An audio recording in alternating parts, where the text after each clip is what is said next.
সোনারপুর পৌরসভার 23 নম্বর ওয়ার্ডে ইলিশ উৎসব বিধায়ক ও জেলার সভাপতির হাত ধরে সূচনা হলো। ভোজন রসিক বাঙালিদের পাতে যদি ইলিশ মাছ হয় তাহলে আর কিছু বলার নেই।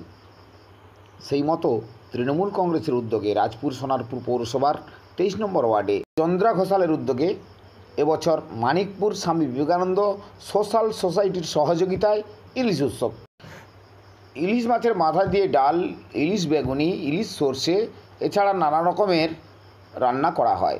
উৎসবের সূচনা করেন দক্ষিণ 24 পরগনার জেলার সভাপতি সুভাষিস চক্রবর্তী, সোনারপুর দক্ষিণের বিধায়িকা লাভলি মৈত্র, রাজপুর সোনারপুর চেয়ারম্যান পল্লবকান্তি ঘোষ।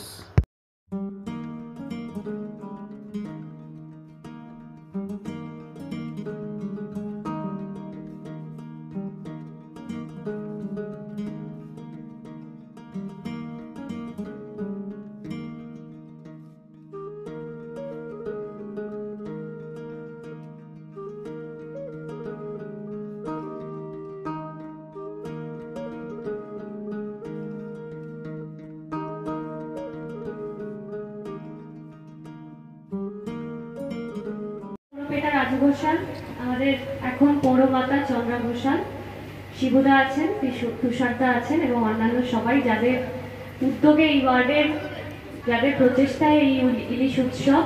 আর সত্যি আমি আগের বছর আসতে পারিনি, কিন্তু এবছর এসে দেখছি যে মানুষ কতটা ধৈর্য নিয়ে দাঁড়িয়ে আছে এবং কতটা আগ্রহী এই উৎসবে সামিল হওয়ার জন্য। কারণ ইলিশ মাছ সবার পছন্দের, বাঙালির প্রিয়, এবং ইলিশ মাছ এমন একটা মাছ যার প্রত্যেকটা রেসিপি আমাদের ভালো লাগে এবং সেটাকে কেন্দ্র করে এই ওয়ার্ডের সমস্ত মানুষকে একসাথে নিয়ে এক জায়গায় সামিল হয়ে একটা উৎসবের মরশুম পালন করা, এটা খুব ভালো উদ্যোগ।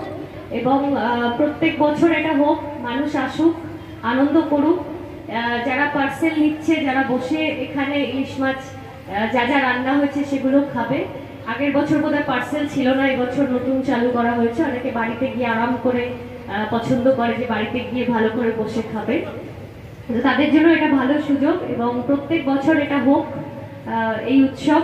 আমার শুভকামনা থাকলো এবং রাজু ঘোষাল, চন্দ্রা ঘোষালের উদ্যোগে এবং বিবেকানন্দ ওয়েলফেয়ার সোসাইটি যারা বিভিন্ন রকম কাজকর্মে আমাদের সহযোগিতা করে সবসময় এই ওয়ার্ডে, এইভাবেই ওয়ার্ডের মানুষকে আমরা আনন্দ দিতে পারি, তাদের পাশে থাকতে পারি এবং ওয়ার্ডের মানুষও যেন আমাদের পাশে থাকে, কাউন্সিলরের পাশে থাকে, এটাই চাইবো। সবাই খুব ভালো থাকবেন আর আজকের এই ইলিশ উৎসব সবাই যারা যারা এসছেন সবাই এনজয় করুন। ধন্যবাদ। ইলিশ কিন্তু এখন আমাদের এখানে ভালোভাবেই পাওয়া যাচ্ছে, তবে এ প্রসঙ্গে একটু না বললেই নয় যে অন্যান্য মাছের চাষের ক্ষেত্রে কিন্তু পশ্চিমবঙ্গ এখন উল্লেখযোগ্য। আগে অন্ধ্রপ্রদেশ বা ওড়িশার উপরে মাছের জন্য যে পরিমাণ নির্ভরশীলতা পশ্চিমবঙ্গের ছিল, এখন কিন্তু মাননীয় মুখ্যমন্ত্রী মৎস্য চাষের উপরে যে পরিমাণ জোর দিয়েছে, তাতে বিভিন্ন অঞ্চলে আপনারা জানেন জেলায় জেলায় বিভিন্ন রকমের ভেড়ি তৈরি হয়েছে, মাছ চাষ হচ্ছে সেখানে। কিন্তু দুঃখের বিষয় ইলিশ তো আর এরকম ভেড়িতে চাষ হওয়ার জিনিস না, সেটা সম্পূর্ণ সামুদ্রিক মাছ এবং এই বর্ষার মরশুমেই কিন্তু তারা নদীতে আসে। সেই জন্য ইলিশটা কিন্তু আমরা সম্পূর্ণ নদীর উপরেই নির্ভরশীল। তো আমাদের এখানে ডায়মন্ড হারবার, কোলাঘাট, ফলতা এই সমস্ত অঞ্চলে যে ইলিশগুলো পাওয়া যাচ্ছে সেগুলোই আমাদের পাতে পড়ছে আর কি আপাতত। আর তবে এই ইলিশ ভালো এখন পাওয়ার আরও একটা কারণ আছে, সেটা হলো কঠোরভাবে এই যে ছোট ইলিশ যেগুলো, সেগুলো ধরা এই গত কয়েক বছর বন্ধ করার জন্য কিন্তু ইলিশের যোগানটা আপাতত একটু পাওয়া যাচ্ছে। আজকে কত রকমের আইটেম করলেন? আজকে আইটেম আছে ভাত সহ মোট 9 রকম আর কি আইটেম, সবই ইলিশের আইটেম। তো এই বছরের এই সময়টাই তো শুধুমাত্র মানুষ ইলিশটা পায়, সেই জন্য সেটা নিয়ে মানুষের আলাদা একটা আবেগই। চন্দ্রাদি, কত বছর ধরে পালন করছেন এই ইলিশ উৎসব? ইলিশ উৎসব আমাদের এরকম বড় আকারে পালন হচ্ছে 2 বছর ধরে, এটা নিয়ে 2য় বছর। এর আগে হয়েছে ছোট আকারে, তো মানুষের খুব চাহিদা ছিল যে এরকম একটা ইলিশ উৎসব হোক আমাদের ওয়ার্ডে। তো মানুষের সেই চাহিদাকে মাথায় রেখেই গত বছরে আমরা এরকম বড় করে করেছি এবং তাতে মানুষের ভীষণ সাড়া পেয়েছি।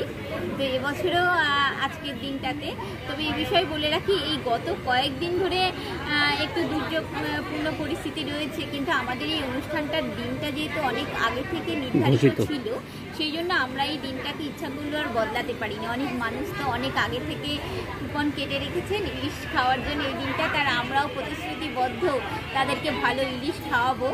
সেই জন্য আমরা দিনটার পরিবর্তন করতে পারিনি, পূর্ব নির্ধারিত আজকের দিনেই আজকে এই অনুষ্ঠানটা আমরা করছি থ্যাংক ইউ এবং মানুষ খুব খুশি। Thank you.